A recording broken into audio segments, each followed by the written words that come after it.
Yeah, the main goal here is just to help you guys, and I know some of you guys are pretty far along with music, but just to support you, making more money pretty much. And there's just some things that I've learned the last couple of years that have really helped me to just like make more of a living with music. So get right into it and just like, yeah, ask me anything, and I can even like try to give you guys some specific pointers on like what to do to actually set up some of these things. What's the hardest part for you about being an independent artist? Trying to stray away from using any sort of platform that's going to suck anything and have creativity out of you. It's really hard, I know. So how do you go about that? Like, what's your, you know, as far as like what made you realize you didn't ever want to do anything big stream, where you wanted to always be making as much for yourself and making sure that you keep the creativity in your hands? Like, what was that always the way you felt? Or is that something that's kind of transformed as you've gone along, you know? Yeah, the hardest part, I think, is just like getting back to the music when you're constantly managing your career. Yeah. So like, whether it's like distributing your next single, which can take hours, or for me, the thing that takes up the most time is like when I'm working with a sync licensing company, you have to do like metadata and spreadsheets, and it's like it's like the opposite of music. Yeah.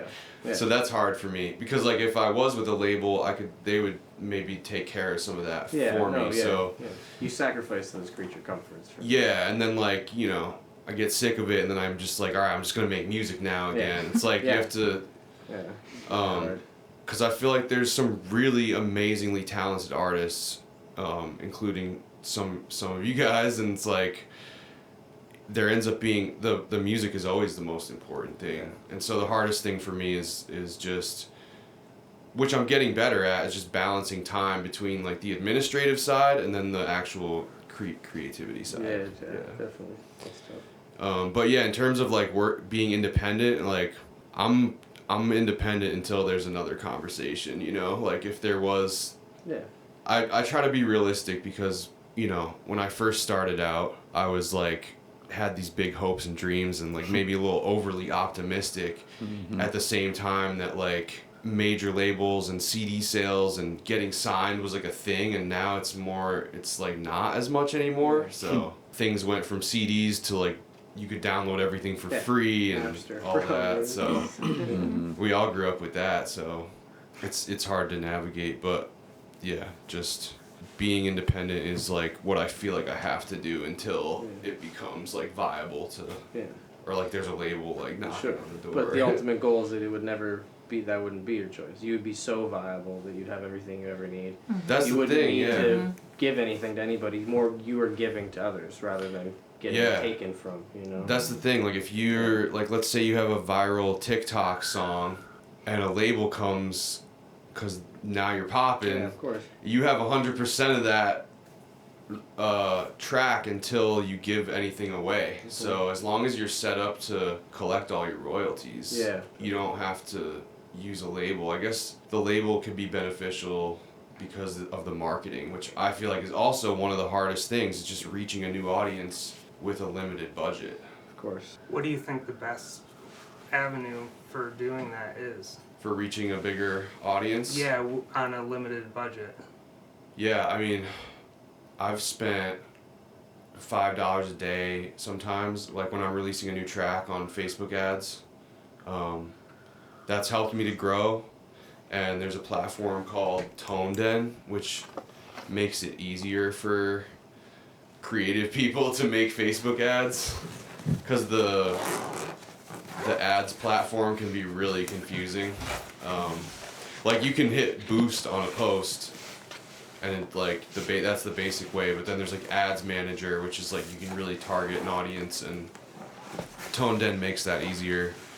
So I was using that for a while, and then Submit Hub has been great, which is like a website where you can submit to playlist curators and blogs and different like influencers, and that's been really helpful for me to grow. And it's not like bot traffic. Like sometimes you can buy playlist promotion packages and you end up getting like all this fake traffic to your streaming service, and like it becomes fake, so then you're like not really seeing correct data, and it can pair you with the wrong artists, like, you know, on Spotify where it's like this artist is similar to this and this artist. It's like you really want that to be organic, and sometimes when you pay for promotion with like sketchy services, it can just like mess up your whole thing. So but I've made that mistake before, and you might too. You know, like it's important to learn those lessons sometimes. But Submit Hub is great, Tone Den's great.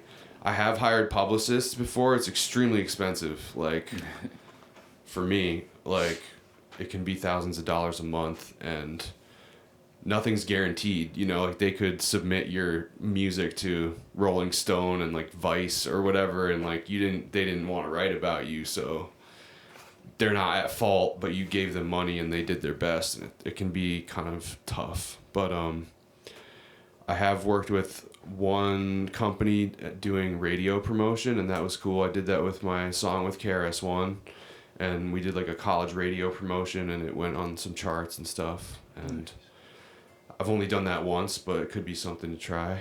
I guess what I'm getting at is that there's so many ways to try to grow, and not leaving anything out. I feel like that's the bulk Have of you it. shared the release checklist yet? Or? Yes, I sent you guys an all email. that. Yeah. So Super helpful. Thanks cool. for that. Yeah. So Definitely the split sheet at the top. Yeah. That's the number one. yeah, That's which I avoiding can a lot send of you issues guys in that. the future. Yeah, I can send you guys that. Split sheets are so important when you're writing songs. It's kind of like, could be an awkward conversation to have with somebody. Like, sometimes even before people make songs, they make split sheets, and it's like, you don't really know who's going to do what. But I think before you release a song, it's important to have a split sheet, because then you know how much everybody's getting, and there's never any discussion after that. Split sheets are fire. Because, you know, everybody is different artist-wise. How does that track for different platforms of promotion? So, like, for me, Yeah. I'm more interested in promoting, like, my skills as a session player or someone who can write and compose, but also play and sing and, like, do all these things.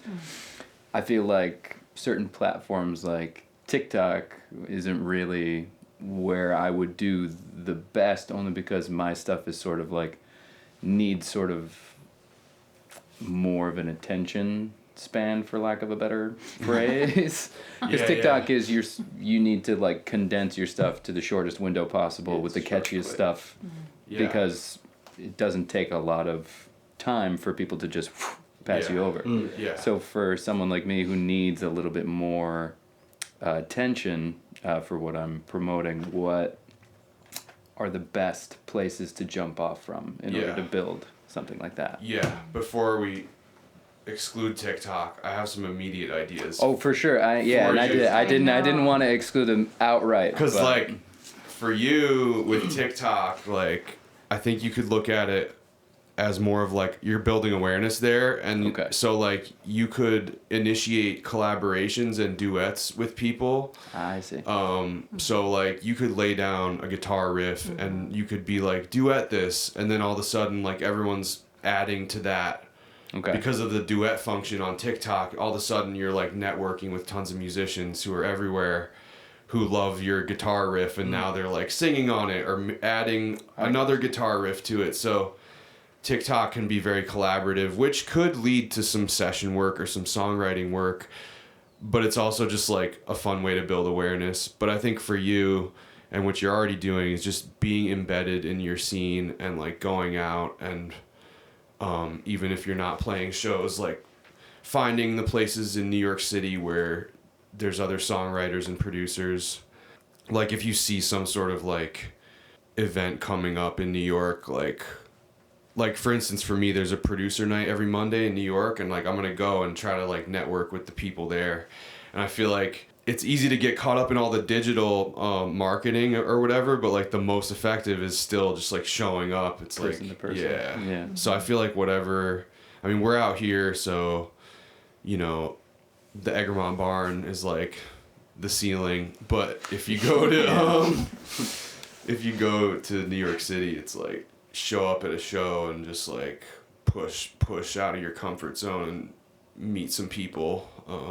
I have regrets from like not speaking up enough when I'm at some of these events, and like wish that I said something to that person or whatever. So that's my challenge, is like going and like actually making the most of it, you know. Gotcha. Yeah. All right, for sure. Are you on TikTok? No, and that's why Yeah. I was asking. Yeah. Yeah, I feel like Because for the most part, like some of this can seem like a headache. It's is. just like yet another thing that I gotta Yeah. try and plunge into and Yeah. start again from the beginning, which is always okay when Yeah. you start things from the beginning. But like you're trying on Instagram, YouTube, Facebook, and now it's Yeah. like yet one more thing. Yeah. So it's like, where does the diminishing returns, like when does that start when you try and jump from into All everything? the platforms all the Yeah. time. Yeah. Yeah, that feels like more of like a content strategy conversation of like, you have content, which is maybe videos that you make of you playing, or even you talking, or whatever content you make. Like the other day you made that video where you're layering different the stuff. King Crimson video. Yeah. Yeah. Mm-hmm. Yeah, just like that, you have that stuff, so it's like about distributing it, and I don't think you have to be on every platform, you know. Like, if I think there's something to be said about focusing on one. Like right now, Sure. I'm focused on YouTube Shorts because there's like the most organic traction there right now, because basically they are like, well, TikTok's great, Instagram Reels are great, so now they have this tall Right. short form thing. So you could break down some of your content into that if you wanted, or. All right. But like Amy's brother's big into YouTube, and he feels like it's gonna outlast all these other platforms. So, Okay. and like, I don't know, YouTube's good. I feel like. That's like my main Yeah. my main thing has been YouTube so far. So awesome. Cool. Yeah, I get it though, man. It's like you don't want to just have to focus on all of these platforms all at once, and you shouldn't have to. Like, you don't have to do any of this stuff. It's true. It's like there's so many ways to go about it. Like with me, I'm focused on YouTube, Instagram, and TikTok. Okay. And like I'm always on the verge of deleting my Twitter because it just, I don't want to do it. Right. It's like, and like you can have accounts in these places and just put the necessary info so that like if someone is looking for you there, you do show up, but you don't feel like you have to like feed it every day. Okay. But there's certain artists that I follow and respect, and they're saying post multiple times a day.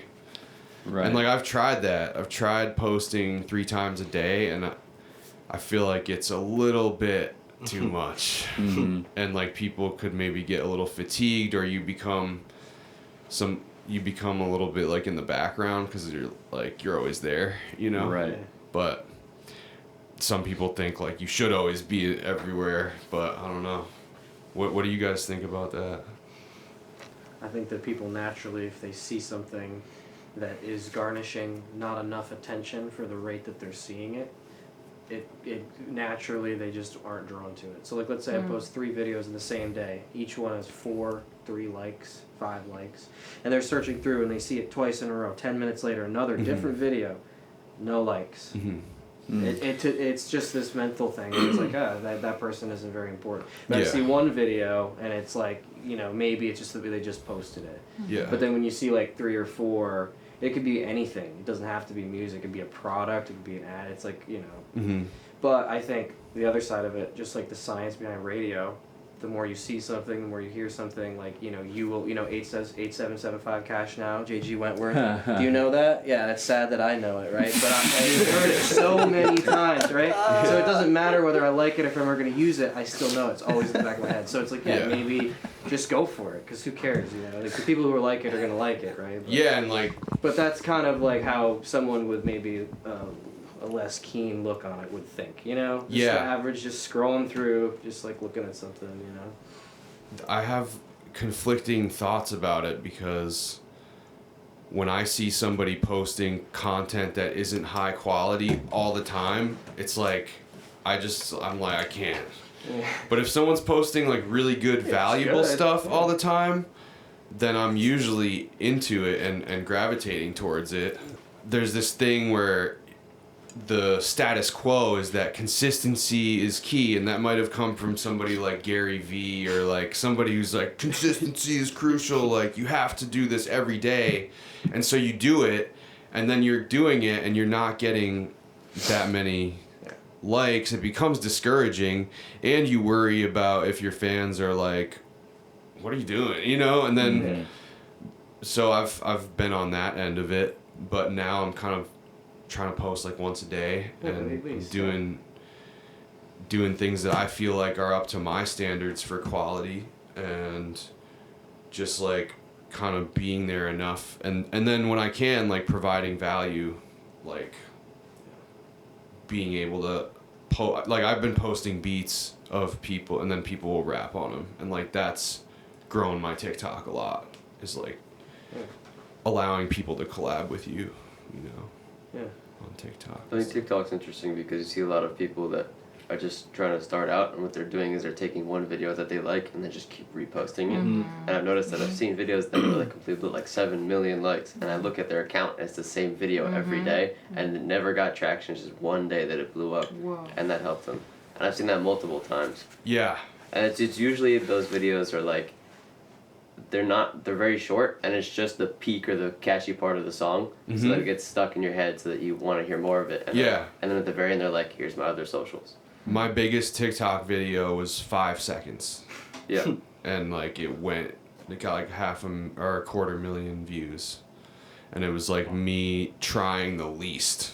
I think I just like said something on the There's camera. so much luck on TikTok. Yeah. There's a lot of luck on TikTok. And also they reward you. I just saw something that was like every 20th or 40th post they reward you, and they give you like a dopamine rush, and then they give you like a cortisol rush, because then you're figuring out why it's not continuing to go viral. And it's like, it shouldn't have that much power over us. The you know? famed algorithm. Yeah. And in that way, there's the whole mental health side of it, which is like, I've been trying to like put my phone all the way over on that side of the room and just write music, because like you can't be on the shit all day if you're a musician, you know. You can't. I feel like what you're saying, also on the other side of that, when you drop a song or something, it's like you could post the thing once and it doesn't get out there, but you post it the 30th time and the song goes. So there is that side of it, which is like, keep promoting your track. Like I've challenged myself to promote my songs until I'm sick of them, you know, and then some of them do well, you know. And then like there's the whole thing about people don't really take action on something until they see it the 9th time or something like that. It takes like 9 times. Maybe not across the board, but but yeah, I mean, I want to help you guys. Like, I want to see where everyone's at with publishing and distribution and like sync licensing too. So if you guys have any questions about that side of it, do you have music out on? I mean, or? I have like with my last 2 bands, there's probably like 4 records total, at least on. Each one was released through Distrokid. Cool. And then from there, I'm a member of BMI. Cool. But see, to me, that only I never really dug too far into it, other than to just be represented under that. So if someone ever finds that music and likes it enough to put it into something, then I will see some royalties for that. But other than that. Cool. Basically, it was just like a random submission thing, and just saving the email and being just like, well, I have this, you know, I'm part of. Like, it's not like always at the forefront of my mind. But yeah, I am under the BMI umbrella, as it were. Yeah. But in terms of just like making just like a couple of things, like I have some like small compositions and just like little things, where would you submit kind of those things that aren't necessarily songs, but like for you, since you produce like just beats and other forms of music that people can pick up and put into those things. Where are the best places to start with that? Are you saying like about sync, like Yeah. to get it on a show or to get it in a Yes, commercial? Yeah. something like So I work with a company called Audio Socket, and they have licensed my music in TV shows and also like for YouTube creators, which I think is a huge frontier for artists. Like if you can find like some people making cool stuff on YouTube and they have like a lot of subscribers, like I feel like they are definitely willing to pay for music, you know. And then I have just like a list of sync agencies that I have pitched to, and I'm talking to one right now. So what I did was I just like searched literally on Google and like found a list of sync licensing agencies or music libraries. So you could search like sync licensing companies and like a bunch of results will pop up, and then you can make a list of those and send to the ones that you think will like your music. And then I use a website called Disco to send my music, which is like the standard for the sync licensing people. Like they listen to music there. It's called Disco. So this is Disco, and I used to think that actually SoundCloud was the way to send music privately, but I have my whole catalog. This is like all of my music in one playlist. And like if I go into a track, you can see that I can tag stuff. So like this one's down tempo, slow, anthemic, emotive, hopeful, or like if it's an instrumental or like just the genre and all the different tags. And then you can add your writer splits, and then you can add how to get in touch with you. So like if somebody, let's say a music supervisor for a show, downloads your Disco song, it has all that info in there so that when they're searching in their database, your song could come up if they're searching for what, you know, they're looking for, and you're the right fit for it. So I use Disco for that. But that's just like how you submit it, you know. So Audio Socket, and then just like do your research, and I have a list of some that I can share with you guys too. Cool. Yeah, but I feel like your music would be great in the sync world. For sure. And like it doesn't have to be released, you know, it can be only for that too. Nice. Or you can release it and then use it for that too.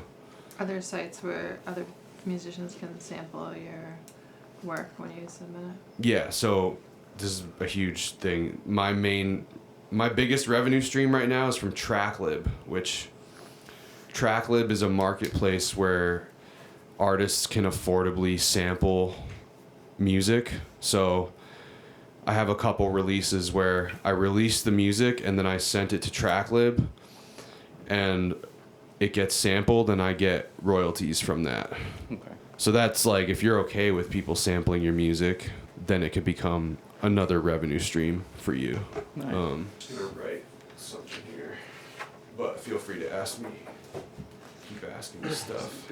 So yeah, there's like your song has like a lot of things that can be done with it. So one of those things is sync licensing, the other is release. Then there's Tracklib. You want to register it with a PRO. That was my question, is like, when you guys released your album, did you register all the tracks individually? Okay, cool. Yeah. So they're in BMI. Yep. So you're all set with that. That's good. Oh yeah, and then there's Can I say something? yeah. So I feel like now for the music, the most important is the distribution. Yeah. And so before I don't was born, but before the most important was perform on the street.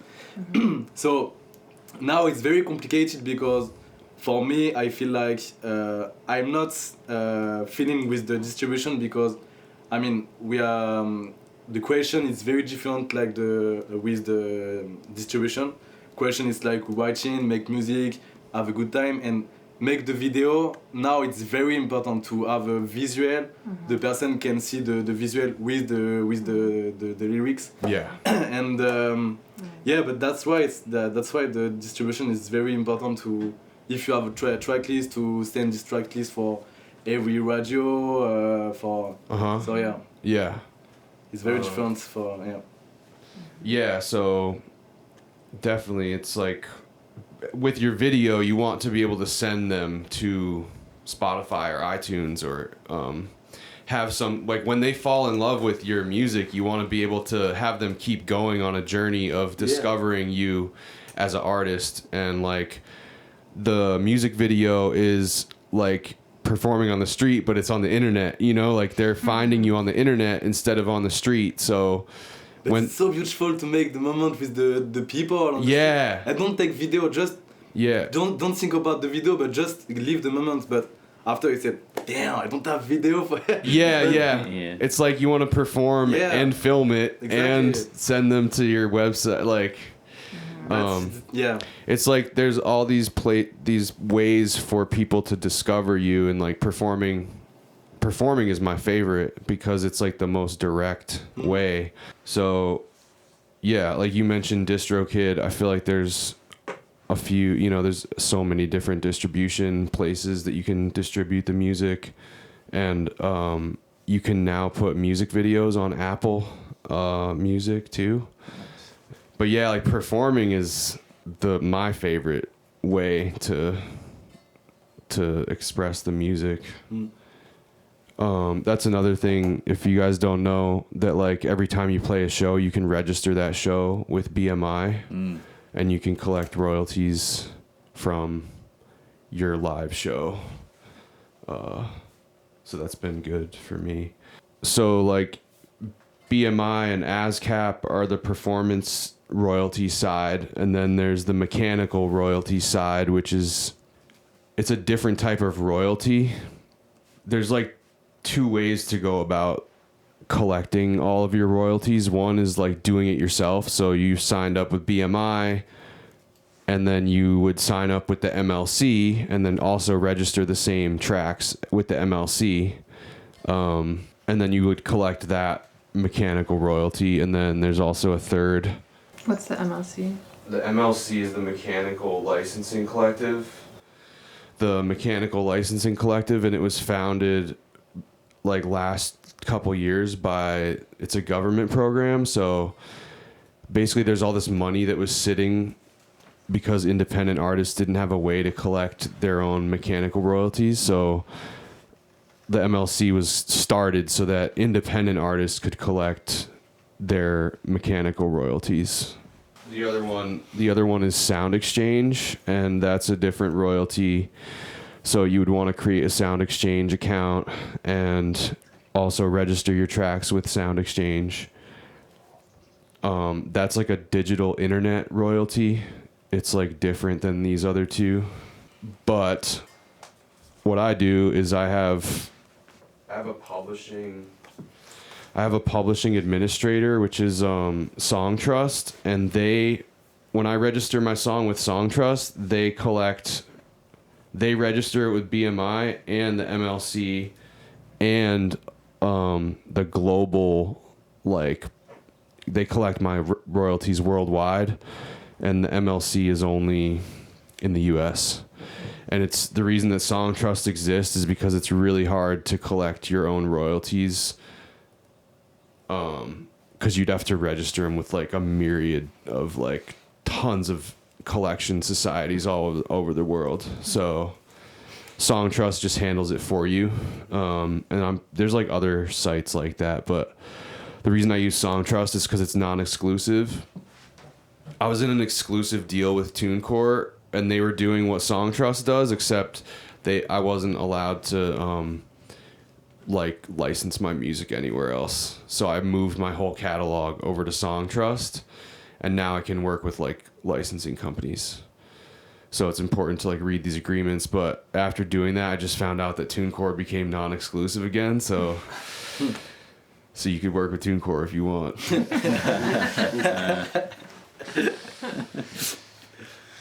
Is it expensive?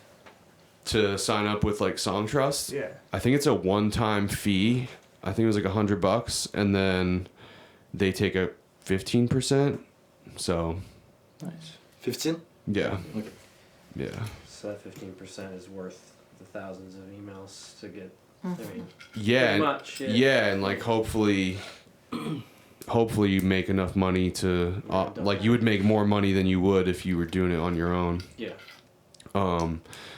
But the key here is just like creating a net to collect everything that's going to come your way when it comes your way. So even if you have 0 streams or you haven't even put out music yet, it's important to set these things up first. And like it took me forever to learn this stuff. Like I didn't know about this stuff the way I do now until like the last few years.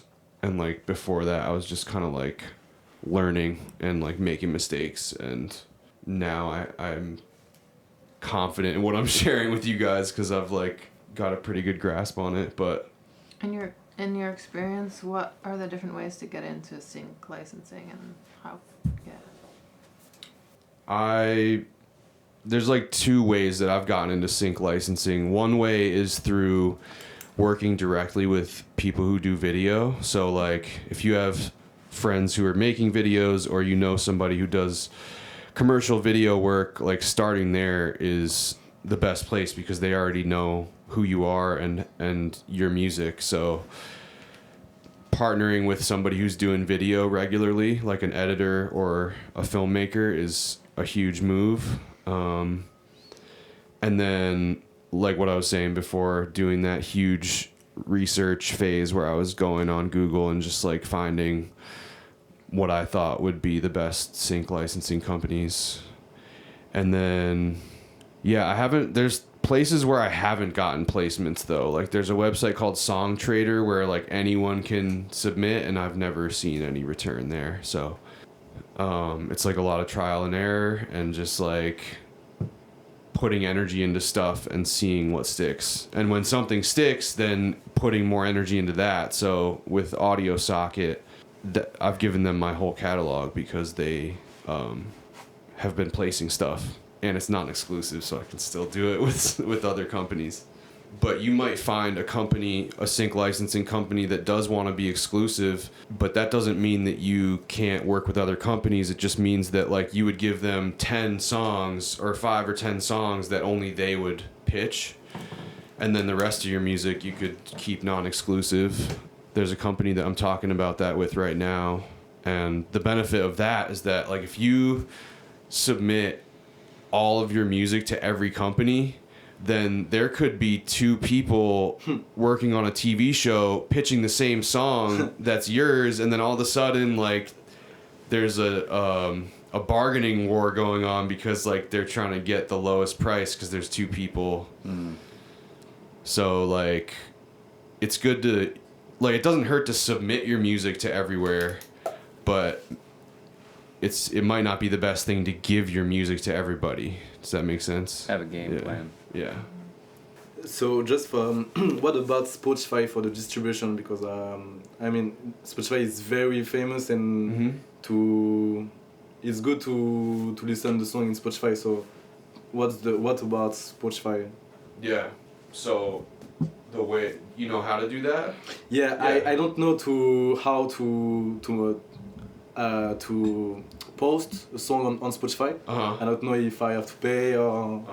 Yeah. So the way you post to Spotify is you get a Distrokid account.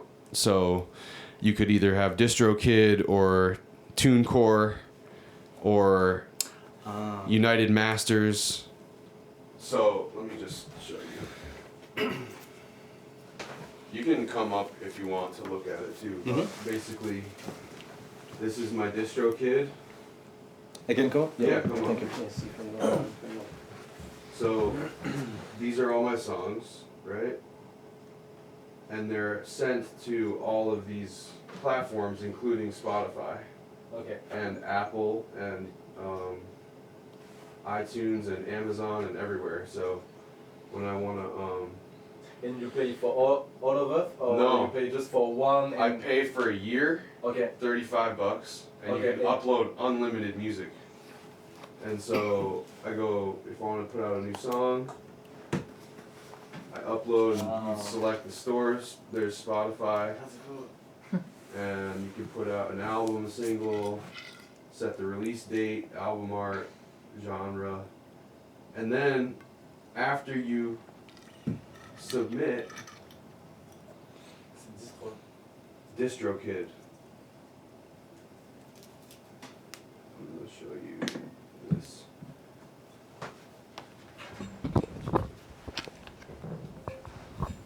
So Spotify for Artists is where you can like see who's listening on Spotify. So you can see all this data on your audience and the countries, ages, and this is just for Spotify. Okay. So you can see where people listen. And then also, when you submit through Distrokid, then you go to Spotify for Artists and you can pitch your song to get on their editorial playlist. And then you, as long as it's more than a week before the song comes out, then you get into the release radar, so like more people see the song. So Distrokid, but there's other companies like Distrokid. Doesn't CD Baby do the same? CD Baby does the same. There's so many companies. Yeah. There's also like Spotify would like they publicly say like we don't let anything determine like what gets added to editorial playlists, but I've heard people say that like your distributor can have influence on like if a Spotify editor adds you to a playlist, which is huge. It's like getting on a big Spotify playlist is like the biggest thing right now. So you pay just $35 for every platform, and for 1 year you can post every song. As many as you want. Yeah. Good. And then you just keep paying every year. Yeah. So there's things that they want you to add for like $1 or something, like to have it be on Shazam or something, but yeah. And then so when you upload to Distrokid, you get an ISRC code. Does anybody know what that is? Yeah. And then that is what you use with, if you have Song Trust, you would add that to your Song Trust. And then if you're not using Song Trust, you would do it with the MLC, because that's what allows them to pay you your mechanical royalties. Yeah, the distribution is easy now. Yeah, you can do it, man. Yeah. I would say try to distribute at like a month in advance if you can, because sometimes people try to distribute like a couple days before and it just doesn't go live right away, and you can't pitch it to this playlist. So maybe as a more like recent example, like just to give like more better context to that. So you released The Road Ahead Volume 2 Beats, which is awesome. Thank you. And but how has that been tracking now through analytics, and have you done some of the stuff that we've just been talking about over the last couple of minutes, like with sync licensing and stuff like that? Yeah. How immediately, and then how has the response been with stuff like that in terms of like sync licensing and placement and stuff like that? Yeah, that's a great question. So like with The Road Ahead Volume 2, I sent like some of those tracks to licensing companies just because like I made the decision that like only a few of these are good for sync licensing. And so I sent them to Audio Socket, and I also sent them to TrackLib. So beyond it being on streaming platforms, it's also with TrackLib, Audio Socket, and then I've been like paying attention to the release and how it's going on streaming platforms. me see if I can get some data on that. What was it? Big old tree branch came down. That was crazy. I don't know if that was a branch or a small tree, actually. Over there. It's not over here. I'm just gonna see if I can look at that release here.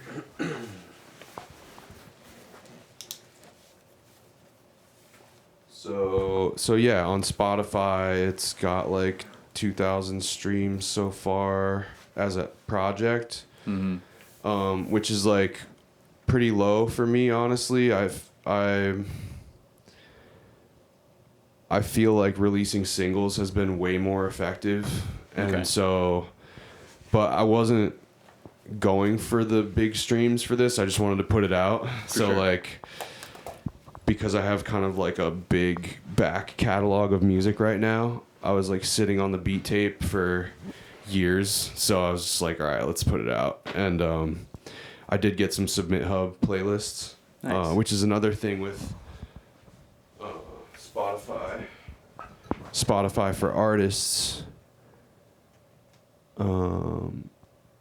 You can see, like, let's go into this.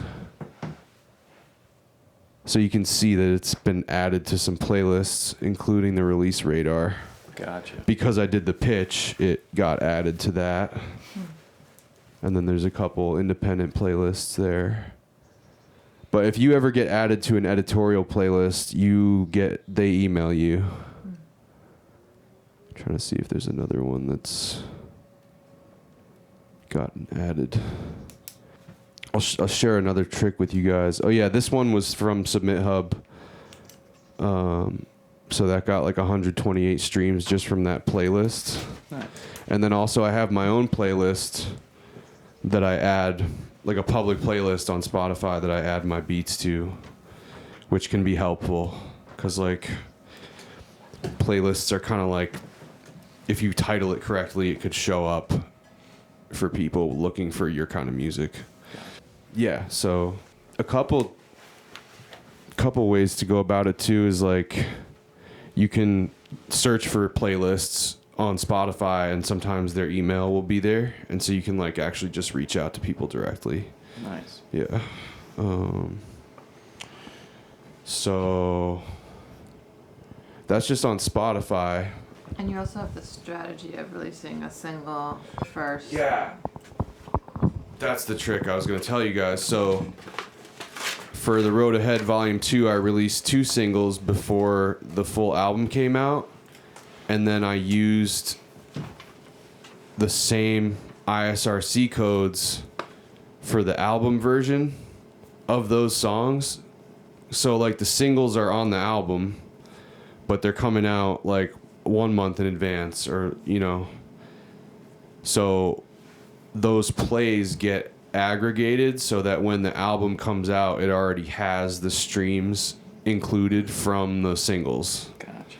So it's a way to like boost your release, and it's a way to just build momentum, like releasing singles leading up to the full album. And right now I'm just releasing singles with my rap stuff. And I'm probably going to release a bunch of singles and then like take what's done the best and then put it into an album, and then maybe put a couple more tracks in it so that like when it comes out, it's like the best stuff. I just feel like that's a cool approach to try, but so I'm going to try doing that. Nice. I mean, that's a really good approach. I know a lot of people have done that and they really scrap the single. They're like, it doesn't even make it on the album. They're like, I tried, you know, but it's just not going to work. Yeah. And, you know, it's also, definitely a good way to keep you're not starting off at ground zero. Yeah. And it's also like dropping singles is a way to test what people like, you know? At the level that I'm at, I don't think it's going to be hurtful to me to drop a track that some people aren't going to like or whatever, because it's like I'm going to learn from that, and I'm going to, like, in the end, we're just trying to make music, you know, that we love to make. So in a way, you're always focus grouping your stuff, like when you share it. So like with the song that I just dropped last week, Imagine, I put out a video and it got like a really solid response. So then I was encouraged to finish the song, and like maybe the song will do well, or maybe it was the video the whole time that was the thing that made it do well. But people were saying that they liked the song, but it's like, it's always hard to tell, like, is it the video, or is it the time that I posted it, or is it the, you know, so, but it's, I think that once you like start treating everything like a testing ground for like what people are into, then you'll start to figure out like what is gonna do well. But like sometimes the goal might not even be to do well. It might just be to put out your music because you love doing it. You know, it's like the growth part might not be the priority, and there's nothing wrong with that at all. For me, I put out music because I just have like this intense desire to like get everything out before it's too late almost. There's like an urgency around it for me that it's hard to explain, but it's like I'm not really a perfectionist about it. I think I try to just like, it's almost like I like letting go of the music that I made and like letting it out into the world and trying to see who's into it. Like I've got a couple people who are like my top listeners or whatever. It's like amazing that I even have top listeners, you know, like I'm super thankful to have people listening, and just like treating my music seriously is like huge. And I feel like when you do reach a million people with a video, you're lucky if you get like 100 people really sticking with you, you know? So it's like about creating those moments. And if you do go viral and cast a wide net, like you shouldn't expect everybody who saw your video to stick with you, and they won't. It's really about those few people who are like your super fans and like gonna stick with you and be a part of your audience. So yeah, that's at least been my experience. I'm gonna grab some water here. We have over 1,000 TikTok followers. You can go live. People can ask to be in your live stream, like, so you can like all of a sudden be like chatting with some like another live streamer. Oh, nice. And so one time somebody came into my live stream, and then we chatted, and like we like created a song on the spot, and they were cool dudes. Like, so if you do build your following, then you get to go live, and it's like that has been the biggest form of like building fans pretty much across a lot of socials. Like the live streaming on TikTok is like a great way for people to discover. Like a lot of times I'll freestyle people's topics on TikTok live. Oh, for sure. It's like the more exciting thing that I do, so yeah. TikTok. I got on there super early. Ah, okay. I got on there because Amy's stepdad saw some article in the magazine about it, and like it was like 2020. Yeah, maybe. And then I just did it, and I feel like with all these platforms, the organic reach is so great in the beginning, and then they just like squeeze it down. But it was good to me. I've been scheduling my posts. Like, I don't... Like, I've been trying to schedule times that I post instead of just like always doing it on the fly. And then also scheduling time to engage, like respond to comments and stuff. Gotcha. And it's been saving me a lot of time to just have like a schedule to be on. I have just one question. So if one artist don't have time to make the song alone, so you need a producer to make a song. So you said it's 15 for the platform. The platform take 15 for the percentage. For song trust? Yeah. For and publishing. So, yeah. What do you think for the producer? How we have to take? Yeah. And how the artist take and. Yeah. So like splits between producer and rapper, right? Yeah. So. It depends, but. When I sell beats to artists, I ask for 25%, but I know that like if you're working closely with a producer, it might be 50-50. So just split it in half, and then when you register it with Songtrust, it's 50-50, and then Songtrust takes 15% from that. But I think if you're in the room with them and they're making the beat, or like, everything's different, right? So some people will sell you a beat for this amount of money, and then you have 100%, you own it. They don't collect anything. You have just And to pay the. you just pay the fee. beat, and after, yeah. Mm-hmm. But then other artists will want a percentage and money. And then like your buddy you and your friend will be in the studio, and you're just like, all right, let's just split this. Mm-hmm. So there's different ways, and the split sheet is good to write everything down. So you split 50-50, and the platform take 15. So yeah. The platform, like, only if you're using Songtrust for publishing.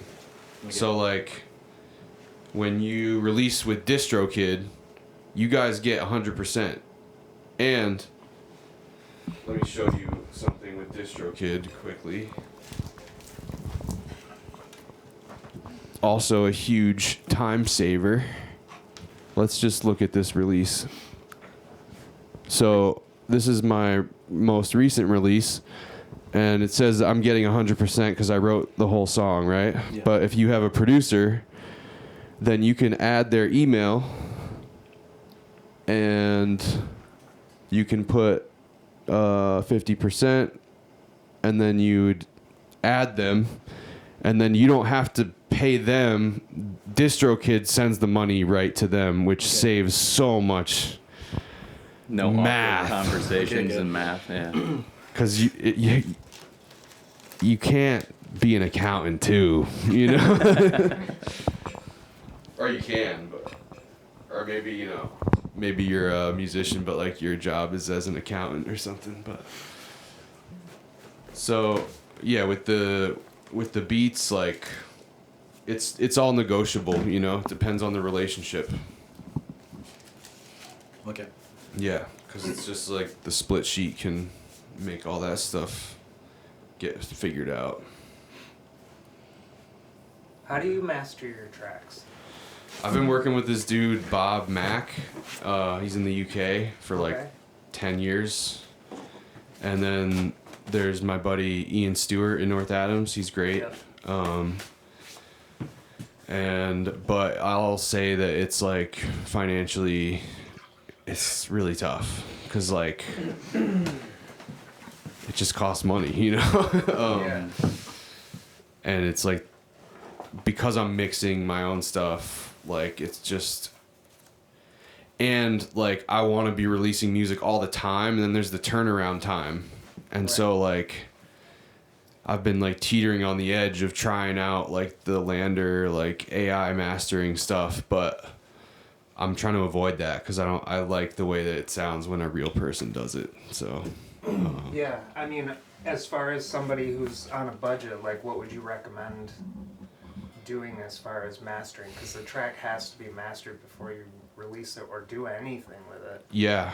Well, I just saw Distrokid put out a mastering thing too, where you can instantly get your thing mastered from them.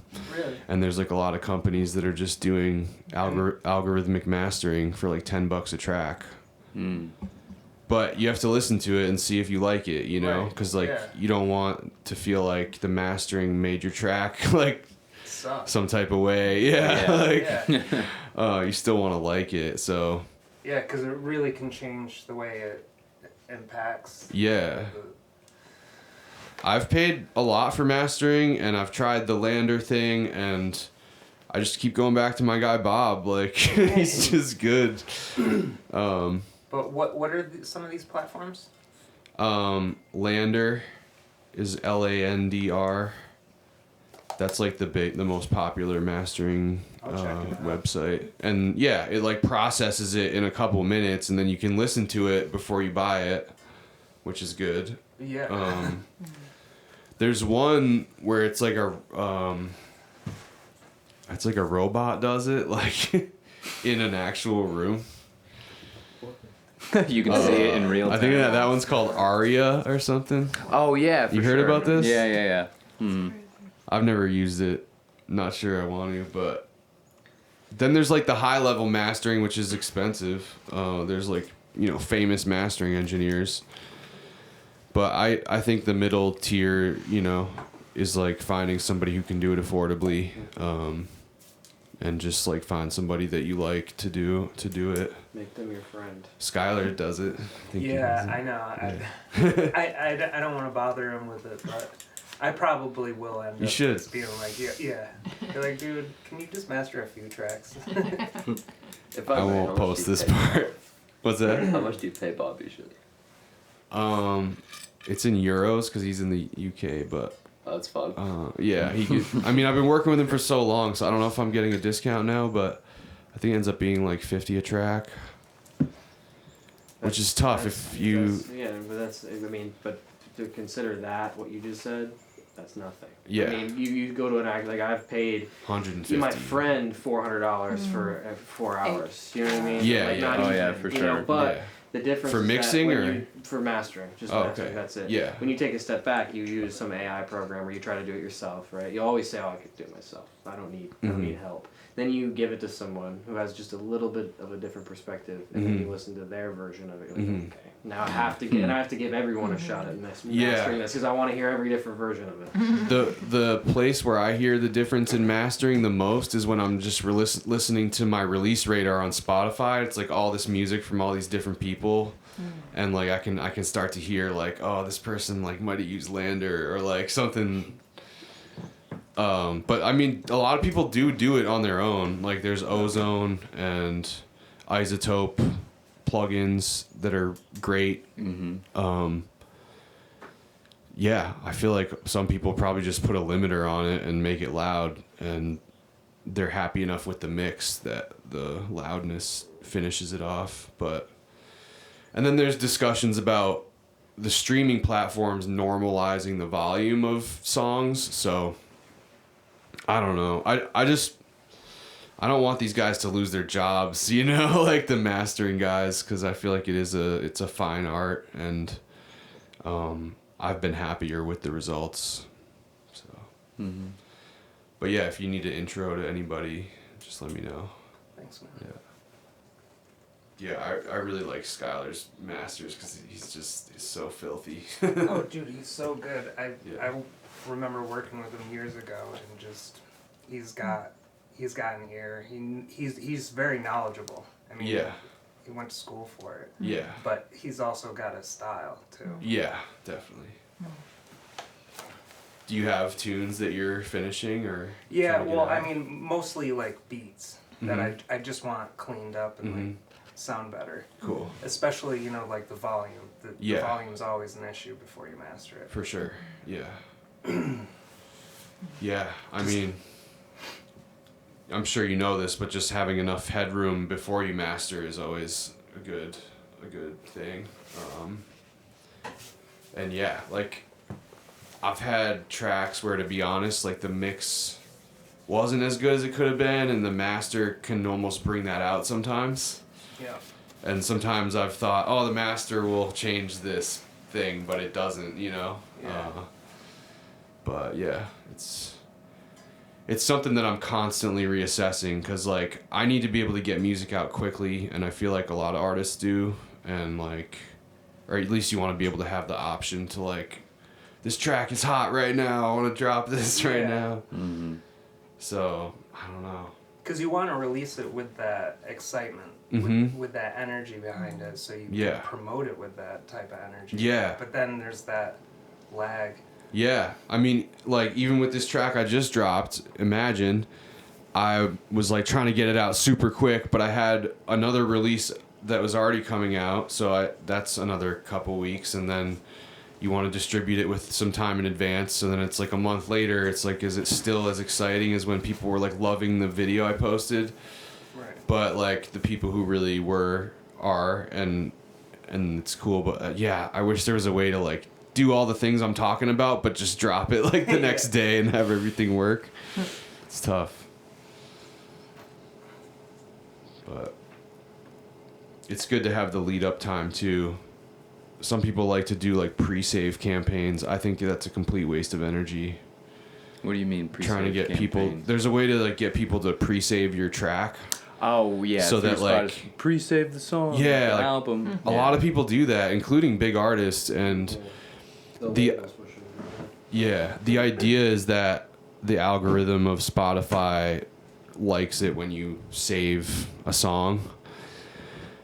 But we've like tried it, and like Amy as a user was super frustrated because like you have to log in on your browser, and like it's like frustrating, and it's not easy, and like you don't get anything out of it really. Yeah. As a listener. All it's doing is like putting it in your library when it comes out, where like you would already see it anyway because you're already like fan. a fan. Yeah, so I stopped doing that. Interesting. There might be an argument for it, but I just felt like I don't need to like, because every time you ask your audience to do something, you're kind of like using credit. You're like using up a credit almost. Right. Like if you do the pre-save this week and then you ask them to stream the song, like why don't you just ask them to stream the track because it's already out? Sure. Yeah. So Well, can you add incentive to it? I know some people will use. Like, Yeah. there'll be a company you can hire where they'll give you like, let's say you have like a list of, they'll give you up to 5,000 people, and they will auto email and text them everything that you want to put out. But you say, hey, save my song. If you save my song before it's out, you get $10 off the ticket price for all this whole tour. Everybody right now, you have a week to buy them, but Yeah. you guys get first dibs, and then after it goes up. Then it kind of That gives more makes of an sense. incentive to save the track, because Yeah. you know you're going to listen to it anyway. You're Yeah. a fan. It's not someone that you're trying to reach. Yeah. You know what I mean? if you're People getting who are saving something, your tracks are the people who are waiting to. You know, they're not Yeah. like, there's no random people Yeah. chomping at the bit to save. or if you get like entered into a giveaway Except or something. just any little incentive. It Yeah. doesn't matter. It could even be just, you don't have to change the price of your ticket. It could just be early access to it. Yeah, the You know? pre-sale or yeah. like you know, Pre-save, or one pre-sale. of you will get a meet and greet at the show or whatever. Yeah. You know, just something silly like that, because then it keeps people kind of more. It's more incentive to do it. Mm-hmm. Giveaways. Because if are if huge. you already know if your fans are with you, they have patience, right? Yeah. So they're not gonna be like, oh, how dare he make me wait 7 days to listen to the song? Like they're gonna listen to it when it comes Yeah. out. You know. Totally. But yeah, the incentive part definitely helps people grow for sure. Yeah, I've had good results with giveaways, even if they're not huge. It's still like I did like a merch giveaway on TikTok, and it like the person who got the hoodie was stoked, you know, and Nice. like it does build loyalty, and like it gets people involved for sure. So, any questions about merch? You mean the number one? Like thing you should be doing merch? Yeah. Yeah. You mean like the most revenue at your show kind of thing. Yeah. I suppose, in regards to merch, like for me, I don't have any merch because there really isn't a need for people to buy merchandise with my name on it. At least at this point, stage. At this stage, but for someone in my situation like that who maybe would start to put out like small things like a hat, a sticker, maybe a shirt, something like that. Is it more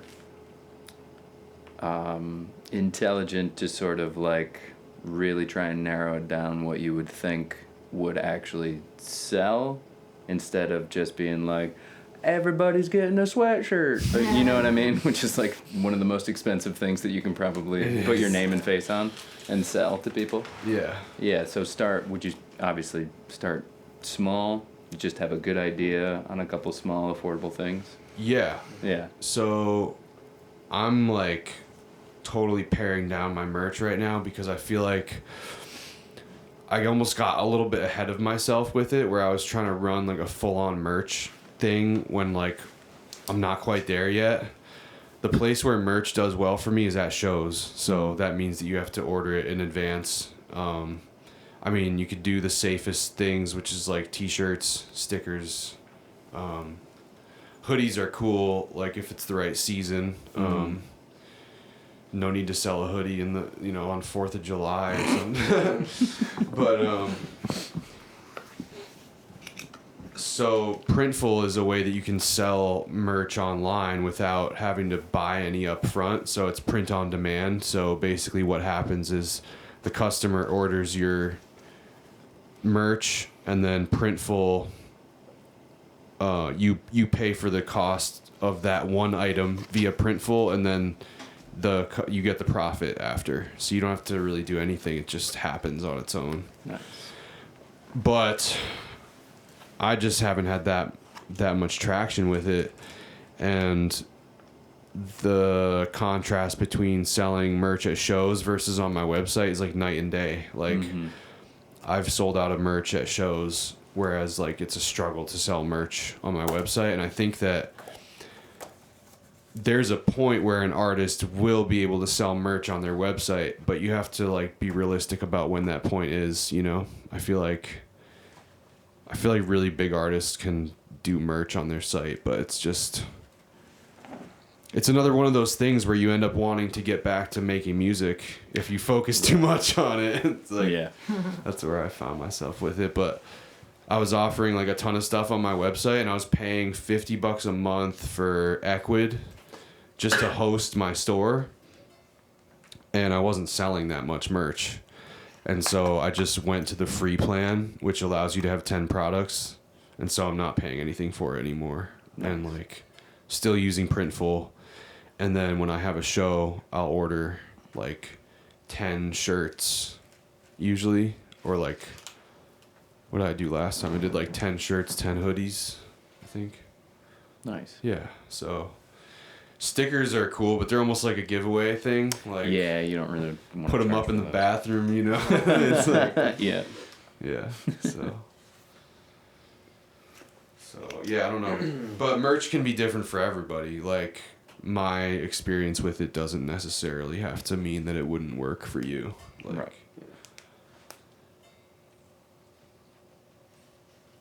I have my buddy Essex. He's an artist, so oh, yeah. There's like Sam. So there's a whole thing about his art that makes sense for his merch because he's an artist. So it's like when you get his merch, like he made that himself, and it's like part of his thing, which is awesome.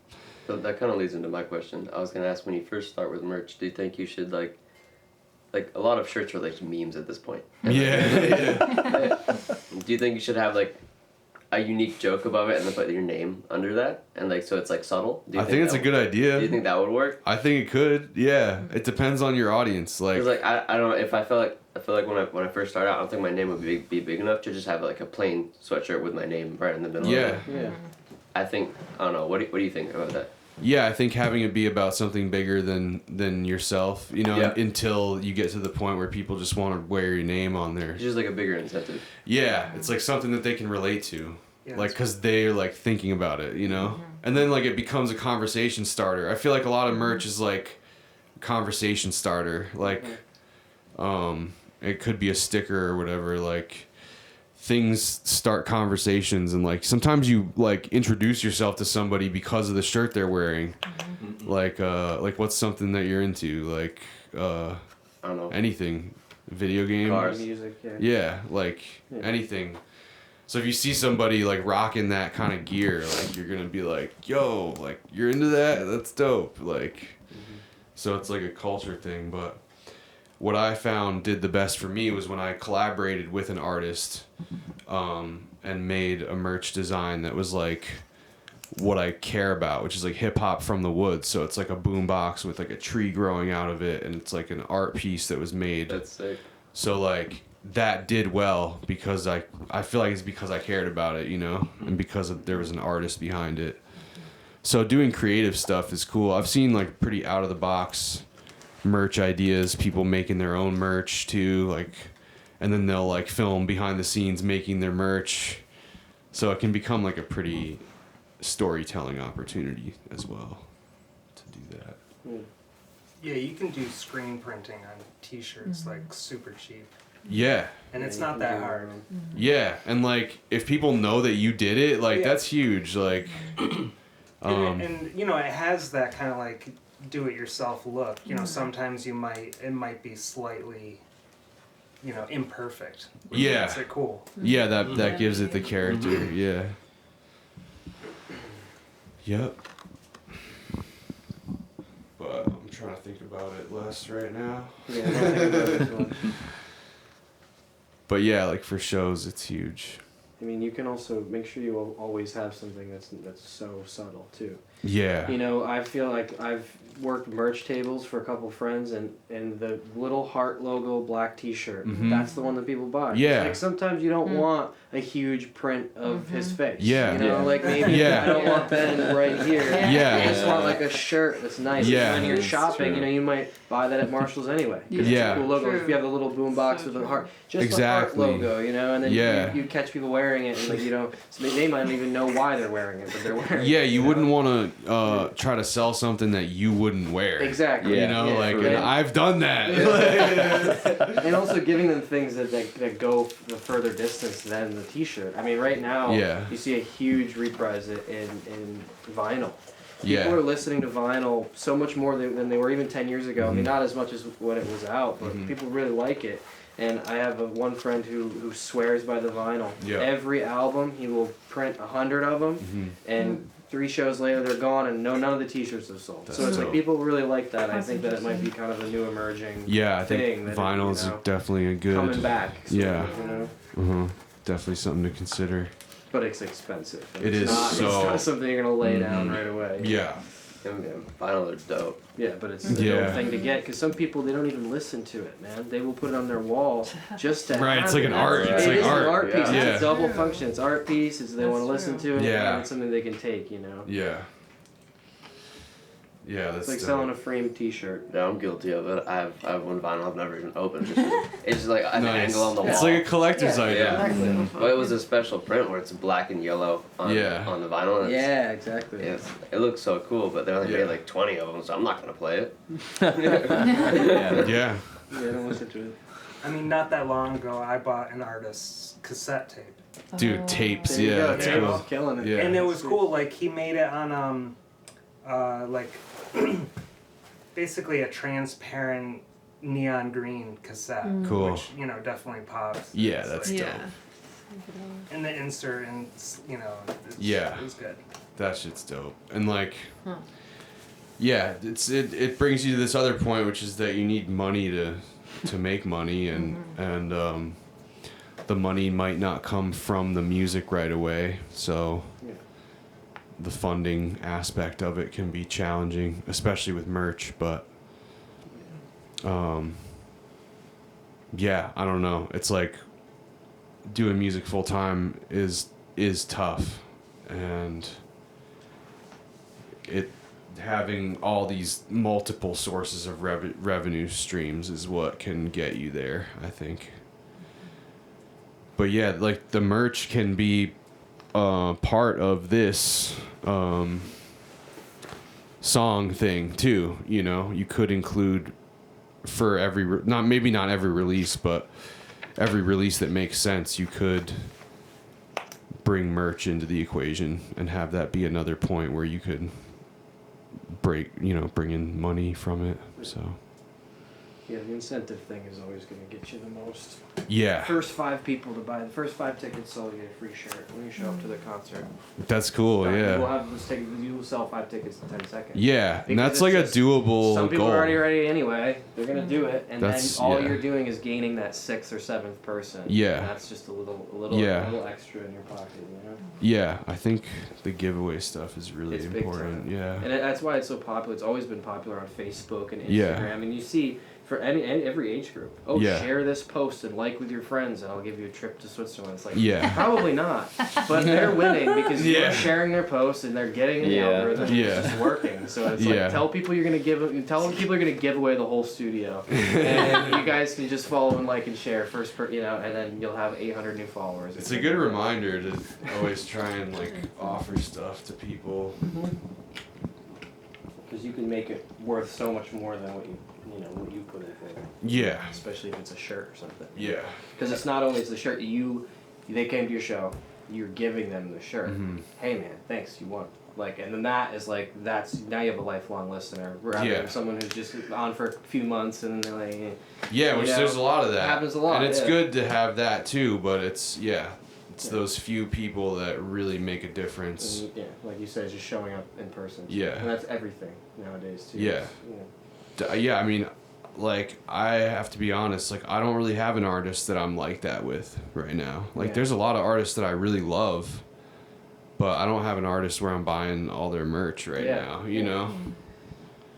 Except for yourself. Yeah. There's some, You're well, buying yeah, your you own have merch. to. Yeah, I buy a lot of that, yeah.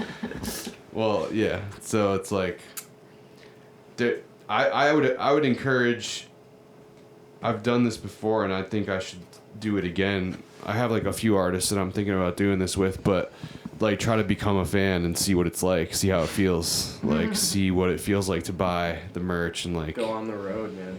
8 feel like- shows in a row. yeah. Kind of thing. it's hard doing music because you don't know what it's like as much to be a fan. If you're doing music all the time, you're more connecting with other artists to try and network rather than like just be the fan. So I have to remind myself too sometimes to like put yourself in the fan's shoes to like see what it's like, because that, Yeah. you know, yeah, that's how I feel about that. Trying to like be able to relate to the people who are like supporting you in that way. Mm-hmm. Beyond music royalties that you've talked about so far, like what are some other income streams that you've opened up for yourself? And it's like what has the best return on investment in terms of your time or any of that? But like within music income streams, or like, Yeah, or I was just saying, like, you know, there's other things beyond the music royalties, right? Where you've opened up some income streams, whether it's like, I don't know, reels or whatever. Just little You mean, ways like where you can, monetization and stuff? yeah, where you Like can on your monetize videos what and you're. Oh, currently yeah, yeah. It used to doing. be awesome until Instagram changed it Yeah. years ago. Yeah. Yeah, it's ridiculous. so I do make money on reels, Instagram reels, but I think that's like an invitation thing. Like they don't make it available to everybody. I don't know if it's like a follower I thing. think Or, it's a certain amount of views on one video or something. Yeah. It's just started. And it used to be awesome. And now Yeah. it's just completely trash. They dropped it like 100. It was ridiculous. It used to be, what was it? It was like a cent per view or something like that. So when you had 20 million views, they were paying out people hundreds of thousands of dollars. All these Yeah. YouTubers, like in the early days, were making so much oh, money. with the YouTube. With YouTube, yeah. just YouTube, not the Yeah. reels, Yeah. but just YouTube videos. Yeah. And now it's like it's so flooded with people. It's, you know, you'll make 15 grand off of 50 million views. It Yeah. used to be completely different. I mean, my number one stream of revenue is probably Tracklib right now. And that's where other beats are being used and royalties from you. And also selling beats. Oh yeah, selling beats. Yeah, Outright. that was huge for me. Not consistently though, but there was a wave of selling beats where it was going super well, and from time to time I do sell beats, and it's like a higher ticket thing. I sell my beats exclusively, so like when one person buys it, no one else can use it, so it's like that's why it's a higher price. And I sold them on my website, and I did run some Google ads for a period of time to do that, but yeah, that might be something to think about, is like what's a higher ticket option that you can offer people that is like gonna help you support the music that you want to put out. Selling beats is good. I guess that could translate for you, Sam, to be like producing a track for somebody or arranging or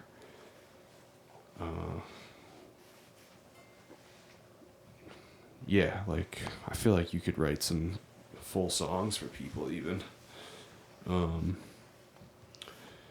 That, like, at least on my website is just like it's like a small little thing on like the 4th page, which I suppose is like not, the spotlight really isn't shown too much on that, but I guess it's definitely something now to consider, maybe bringing more towards the forefront, Cool. definitely, for sure. Yeah, like the only reason I started selling beats is when Amy helped me design a page on my website that had like an inquiry form, and then we tagged it so that it comes into my email. It says like beat inquiry, Okay. and I don't know. It's hard to tell right now because I feel like the economy's weird. People aren't spending as much money on this, but basically, I have like 10 beats available at any given time, Mm-hmm. Oh, and nice. people can listen through.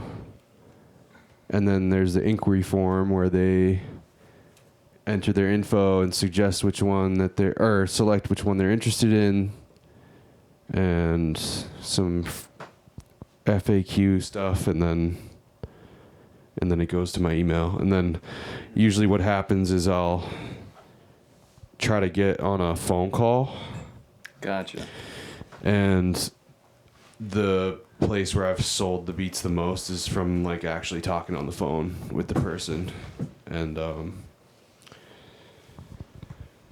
I will say that there's like a lot of leads that don't go anywhere too. Sure. Like I did this one TikTok thing where I was like, if you rap and you don't make beats, hit me up, and it like went pretty viral, and I didn't sell one beat from that because it was just like people who aren't really fully in the game, you know? Right. They just saw it kind of as a means of making just like another video, like, yo, check me out. But then they didn't pay you and didn't do anything more with it. Yeah.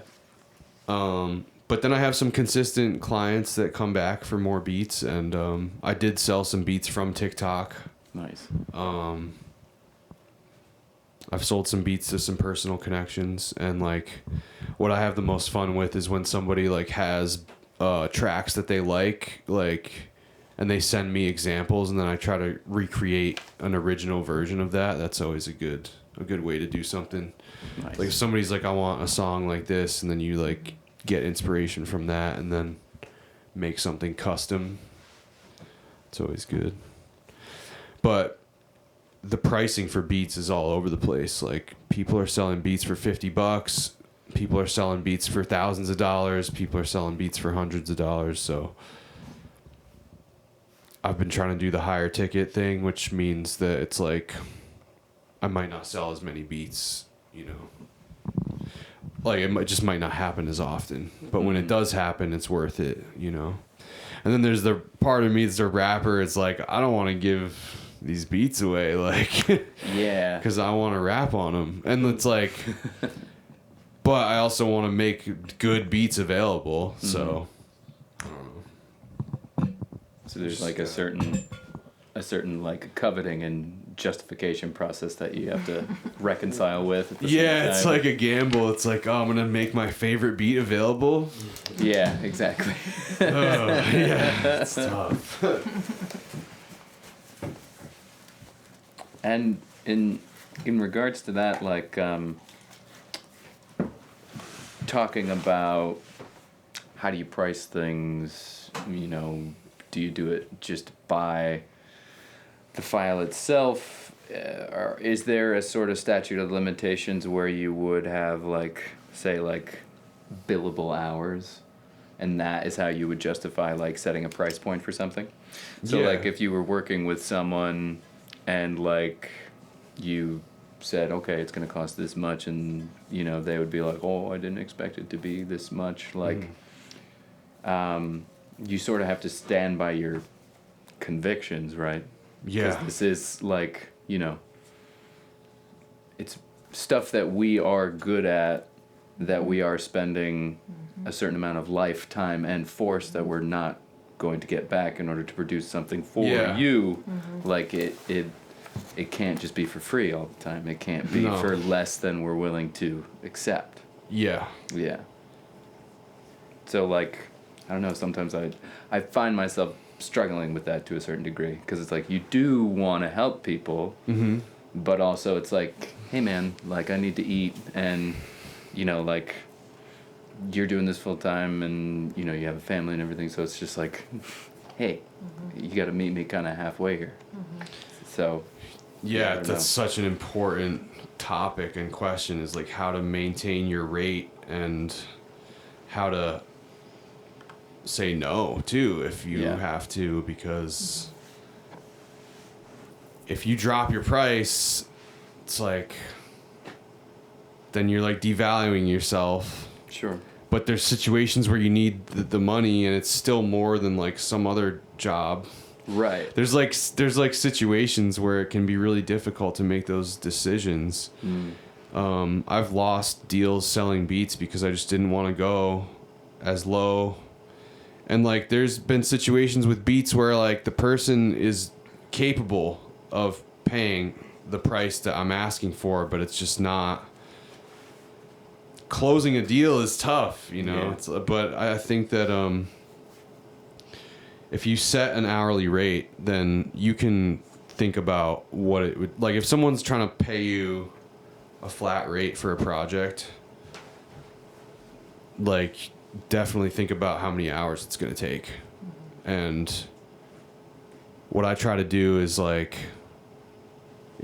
for instance, if I'm doing a beat for X amount of dollars, I'll give like one free revision, right? Because, Okay. and then after that, it's an hourly rate. Because I have done songs for people where they keep coming back or second guessing the punch in that they did last week, and it's like, Right. yo. Yeah, Right. drive you crazy. And and like you also want to honor the fact that it's, you know, they want to feel comfortable, like finished or whatever, and like, but yeah, set your hourly rate, but then it's like also you want your, my dad's actually taught me this, like have the person feel that they're getting more than they paid for. After that's all said and done, you want people to feel like, oh my God, I just got so much out of this. Right. For the price that you're giving too. So there's things that you can offer within that I feel like that can come across in a lot of ways. Yeah. The biggest way is just being fully, you know, giving 100%. But It's about 3:45. yeah, I mean, I'd love to know if there's like major pain points people have or questions that, you know, yeah, that either would you would be be a able good to way answer to. later or just quickly or Yeah, well, or if not, then just hang. I would like to know if people are really struggling with anything, but also just to let you guys know that, like, I appreciate you guys coming here, and, like, if you need anything, like, if any of the things that I talk to you, you need, like, a link to this or that website, or you need me to introduce you to somebody, happy to do that stuff, too, so, but yeah, is there anything that's, like, really needs fixing, or anything that's, like, is there anything that, No, I wouldn't even know where to start. You know what I mean? It's such an intimidating like area. yeah, I would just say just start Yeah, just start. Yeah. and fail. Many, Yeah. many times. Fail at it and see how that feels. Failure Like it, and success are a part of Wendy the same Day, road. this Yeah. this lady Wendy Day's like, fail faster. Or like, what does Lewis Cole say in one of his new songs? He's just like, I like that I am failing, but in a cooler way. Yeah. Yeah. Yeah, just remember that anybody who ever started and is still doing it definitely failed. Yes. And if they didn't, like, that's just They're weird. lying. Yeah. They're lying. Yeah. Yeah. We used to like blow up at like 16, and then they just like their career never ends. Like that's Like- cool, but that's so overly ideal. Yeah, but there's also a lot that you don't see, you know. Some people might have had a There's- lot of help. Yeah, to blow up that there's young. so many situations where it's hard to tell what's going on because it's so. By the time you're seeing it, it's so made up, you know. Yeah. And usually there is a lot of work that goes into making everything happen, but. Are you thinking about releasing music? I was hoping to, but like at the same time, it's like I'm not even out of high school yet. I don't have time for that. Or, like I've only produced like I haven't produced much. I've just like made beats. Yeah, yeah. Like I'm still trying to figure that out too. Like the That's cool. software's confusing. Yeah, I would say just keep doing that. You know, Yeah. keep making the stuff. And I want to get into lyrics because every now and again you just hear something that just like pops into your head that you Yeah. want to write down. Yeah. But I'm always doing something, so I can't. No, you gotta write it down. Yeah. What's really helped me is using my voice recorder, like voice memos on your phone. Yeah.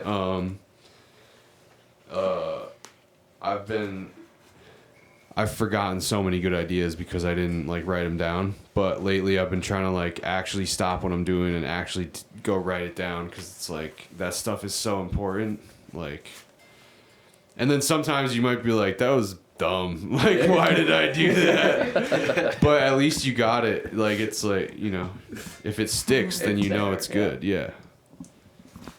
But I mean, you might need to just make a little more music before you release it, you know, and like figure out what you're in a perfect place because you haven't put anything out yet. So it's really a good opportunity for you to like set up all this stuff and then develop like a brand for your like an image. Yeah. Well, the other thing is like your favorite part. Most artists' favorite part is like performing live. Mm-hmm. I have stage fright. I would like probably mainly do everything online. Yeah. Or like probably follow the footsteps of artists. Like there's a few artists recently that have gotten like Marshmello. You've never even seen his face. For most of Right. his songs. Yeah. He's got like the marshmallow. Yeah, he's got like Yeah. a ginormous following. You don't even, like most people don't even know what he looks like. Yeah. So that I wouldn't probably go that extreme with it, like literally wearing a mask. Yeah. But I would probably push more for a large online following. That's cool. So- You might have to play after that though. Yeah. Yeah, you used to have to tour to be a big big, artist. Now you don't But now have to. most but of it, like especially at lower levels, it's mainly online. yeah, you could also, you know, decide that you want to be a producer, you know, for other artists too, or like just Yeah, I was put thinking out, about that as yeah, well. put out your beats and stuff like that. But you're in a good place because it's like it's wide open for you. Yeah. You know. Blank slate. Yeah. Yeah. Feeling good. Feeling good about it. Where do you go to record your vocals? I do record here sometimes. I also, like when I was in Atlanta last year, I went into a studio there, Patchwork Studio. But like I get pretty good recordings in here, and I just ordered some more treatment, so I'm gonna be able to like close myself into some panels, like. But you find just with what sound, what is it called? Yeah, just this stuff. Yeah, I mean, I have this Treatment. right here, which Yeah, is like, that was the That's your word. booth. this is like my ghetto booth. But then this thing is really good. This does a lot. Oh, It's word. like a Okay. reflection, Capture. yeah, it's Yeah. a reflection filter thing. But I just ordered these like 5 foot tall acoustic panels, so I'm gonna be able to like create a little booth. And I probably should have some more soundproofing in here, but yeah. But it's good enough. Yeah, it's good enough for sure. That's And then all the processing helps and Yeah, I was gonna say like post processing with the audio. yeah. How much imperfections with the audio can you fix with that? I mean, it depends. There's so many plugins, you know. Like there's a plugin called RX, which if there's like actual like noises that got into the recording, you can get rid of those. Yeah. De-essers. Yeah, and de-esser. all that I use stuff. a de-esser from Fab Filter, Hmm. and I use a lot of the Fab Filter EQ stuff. Yeah, they make really good stuff. Yeah. But I will say that I do like going into studios to record vocals, but it's more like to network, honestly. Just to like meet the people at the studio and record there. Yeah, I've gone to a studio in Cambridge called the Bridge Studio. It's in Boston. It's a cool spot. But yeah, that can be expensive too. Yeah. So. I mean, I'd rather do a little soundproofing and Yeah. do it myself. Yeah. I do turn my heater off when I record. Oh yeah. Yeah, you got to be careful about Yeah. noises. Yeah, I've done I've engineered audiobook recordings before, and like it has to be so quiet. Like you have to have a whisper room pretty much. Yeah, you wouldn't be able to do it here with like cars and people and. Yeah, I mean, I think I would with the stuff I just ordered, but yeah, Oh. you'd have to stop. Like if a FedEx truck came through, you'd have Oh, to yeah. stop. Yeah. Like you'd have to redo that part. So, but I've done some voiceover work here. That was kind of an annoying part of it for me as well, because my house is just so open. Like Yeah. even like all the upstairs rooms, there's no full-on walls. There's half walls, Yeah. and that's so annoying to me because you could literally hear a pin drop in like the main room in the basement. Also, like finding the right studio and space is like the most important thing for me. Like, I just like being able to like mess up and like do my vocals and stuff without anybody noticing. Like, I like to know that like I'm be completely alone sometimes, because it allows me to like discover my voice more. So this spot is great for that, because like nobody can like really hear what I'm doing. But I was in a space where it wasn't like that. Like it was like a shared workspace pretty much. So it took me a while to find this spot. And then, do you have an interface that you're using? No. Yeah. So So there are companies like Scarlett or Focusrite. Scarlet. Yeah, they sell interfaces that come with a condenser microphone. Yeah. Or the solid state Gotcha. Logic one. Yeah. yeah, this is the SSL. Those ones are good. There's a Scarlett version of this too, and this is like the 2i. this is the two. Yeah, there's 4 outs. Some companies though will sell like a combo package where they'll give you just like a free condenser mic and an XLR, Yeah. and so Yeah. then it's